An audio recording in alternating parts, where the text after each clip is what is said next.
अस्सलाम वालेकुम dear student, dear viewers, उम्मीद है बच्चे होंगे। आज मैं आपको ऐसा टॉपिक पढ़ा रहा हूँ जो कि लेटेस्ट डिस्कवरी है, लेटेस्ट डिस्कवर्ड हो चुका है, जिसके बारे में अभी तक प्रॉपर्टीज़ के बारे में बहुत से लोग नहीं जानते। जितनी नॉलेज हमारे पास अवेलेबल है हम उसको उसी नॉलेज के हिसाब से लेके चलेंगे। देखिए हमारे पास टॉपिक क्या है, बक्की बाल। बक्की बाल क्या है? ठीक, असल में ये एलोट्रॉपिक फॉर्म ऑफ कार्बन है। एलोट्रॉपी किसे कहते हैं? एलोट्रॉपी किसे कहते हैं? तो पहले इस एलोट्रॉपी को समझते हैं। एलोट्रॉपी, ठीक, एलोट्रॉपी किसे कहते हैं? ठीक, एलोट्रॉपी को हम इस तरह डिफाइन करते हैं, two or more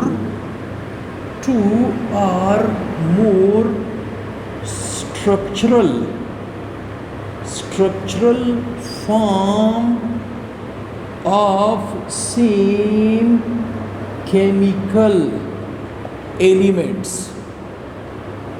is called allotropy.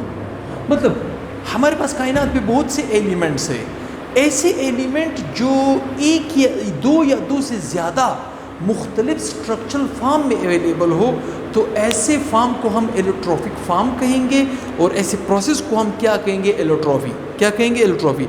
हमारे पास होता है कार्बन। क्या है? कार्बन के दो एलोट्रॉपिक फॉर्म्स हैं। कार्बन के दो एलोट्रॉपिक फॉर्म है। एक है क्रिस्टलाइन सॉलिड, दूसरा है एमॉर्फस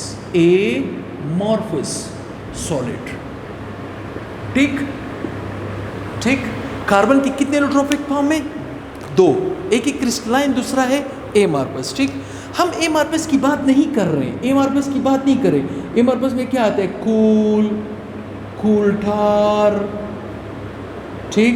कूल ठार वगैरह वगैरह, बहुत से टाइप्स इसमें भी आते हैं।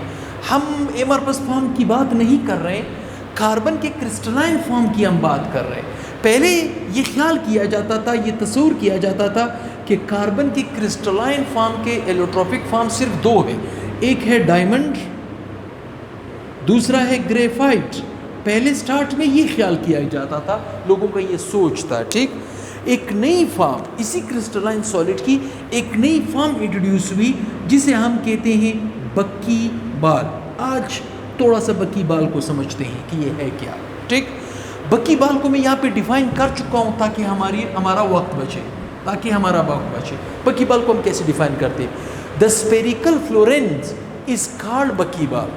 Spherical Florence is called spherical का मतलब क्या है? गोल। ठीक, गोल। फ्लोरेंस है क्या? फ्लोरेंस मॉलिक्यूल को कहा जाता है, जैसे कि मैंने यहाँ पे लिखा हुआ है, देखिए fullerenes is the molecule composed of entirely carbon. ऐसा मॉलिक्यूल जो सिर्फ कार्बन एटम पे मुश्तमिल हो, ऐसे मॉलिक्यूल को हम क्या कहेंगे? फ्लोरेंस। क्या कहेंगे? फ्लोरेंस। ठीक, फ्लोरेंस। तो बक्की बाल भी आपके पास स्पेरिकल फ्लोरेंस है। ठीक, स्पेरिकल फ्लोरेंस है। इसे डिस्कवर्ड कब किया गया? 1885 में।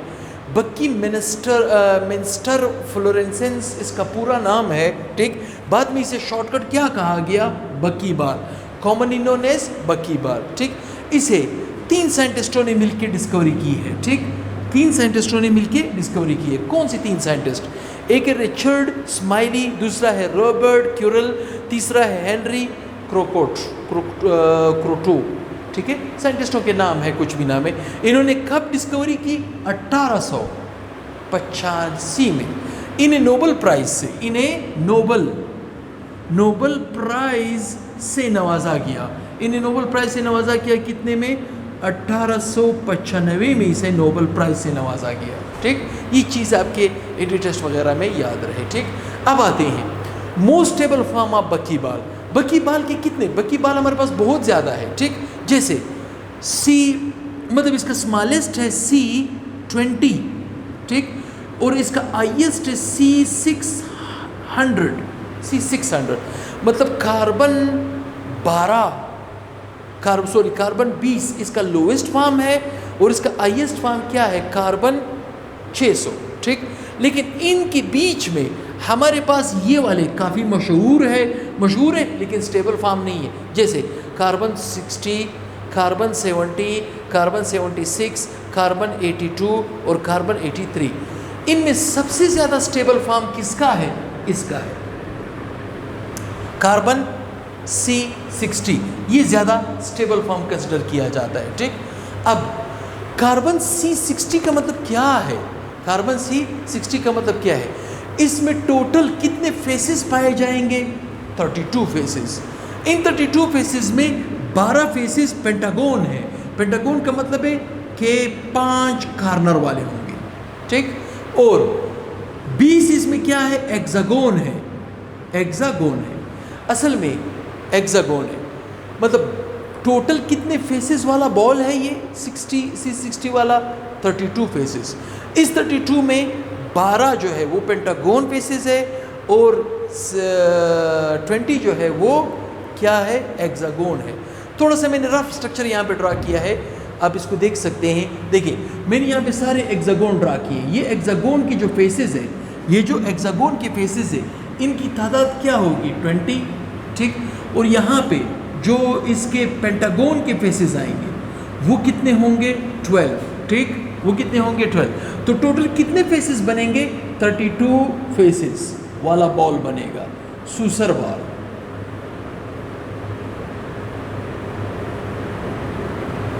ये जिसे हम स्पेरिकल फ्लोरेसेंस बॉल कहते हैं। ठीक ठीक, इस तरह के बॉल्स की नुमा शेप है।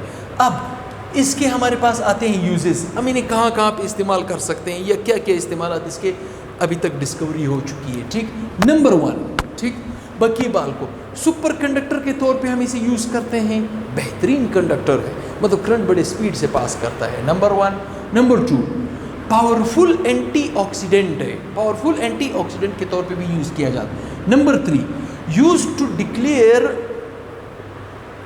To deliver the drugs to infected areas, मतलब हमारे जिस्म में ऐसे एरियाज जहाँ तक हमारी दवाइयाँ नहीं पहुँचती तो उन मेडिसिन्स में भी बकीबाल को डाला जाता है ताकि वो उस कार्नर तक अप्रोच कर सके। ठीक, नंबर 4, फाइट अगेंस्ट HIV जो एड्स वाले पेशेंट के अंदर HIV का वायरस पाया जाता है, उसके खिलाफ फाइट के लिए भी उन मेडिसिन्स में भी बकीबाल को यूज़ किया जाता है। ठीक, number 5, used as a cutting tool के तौर पे यूज़ किया जाता है। ठीक, मतलब इसे काटने के लिए भी यूज़ किया जाता है, बहुत से मटेरियल में यूज़ किया जाता है।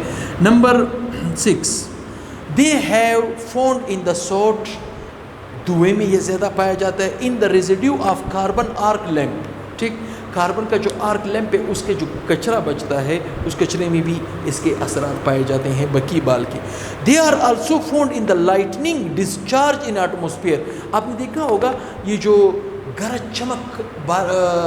चमक होती है आसमान में बारिशों के मौसम में, तो वहाँ पे भी बकीबाल प्रोड्यूस होता है। ठीक, फ़िलहाल इसकी यही यूजेज है।